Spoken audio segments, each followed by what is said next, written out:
Guys, it's Lindsay from Canada, and I just want to talk to you guys a little bit about my friend's yard sign. So there's a sign on the front window of my house right now. It's huge. It says if we each grew a large crop of something different, then we could trade with each other and eat practically for free. Food, not lawns. And so lots of people have thought it was a really good idea and shared it a lot, but I have noticed a common theme in some comments through just looking at the shares and even on the photo itself of people saying, well, that's fine, but the government's going to come and take all our food, or the government will come and shut us down or steal our food. And I just want to address this. So the government is actually the so-called government, in quotations, because there's really no such thing as government. It's actually human beings, and then the job title that we call them is politicians. So I'm highly doubting that the politicians in your country are going to come and rip out your farm. Now, there's people that work for the government. They dress in costumes. They do have weapons. They have so-called authority, and we refer to them as the police. So you're worried that these human beings dressed in costumes with weapons are going to come to your house and take your farm. Well, even if that does happen, like, that might end up being, you think you're going to lose your food or whatever, but seeds aren't actually that expensive.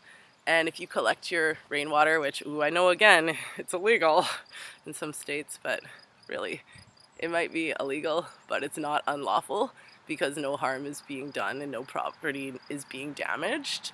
So people have been growing food and trading it. Well, they still are in traditional societies. It's actually just called life, where you eat from the earth and you share with the people in your tribe. So number one, if a raid did happen, if you've got a community food co-op going, you're going to have everybody's phone numbers, and they're going to be your neighbors because they're your neighbors. They're growing food, you're growing food, you guys are all trading it, so they can come down there right away.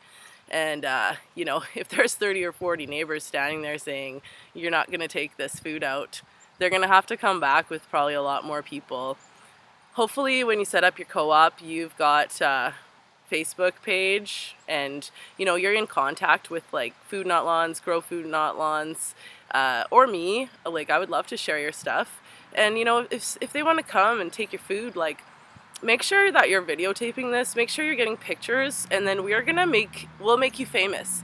And any publicity is good publicity. So they want to do that. It actually works to our advantage, because then we get to show even more how big of a fear this is to the so-called state of us declaring sovereignty through just growing our own food. A lot of people are making their own textiles. People know how to get energy now, free energy for themselves if they can afford the startup costs.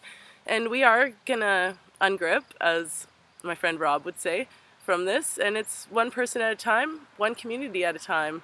So, like I said, if you are going to start something like this, you got some neighbors, you guys are going to start growing and sharing, please start a Facebook page or even a website, anything.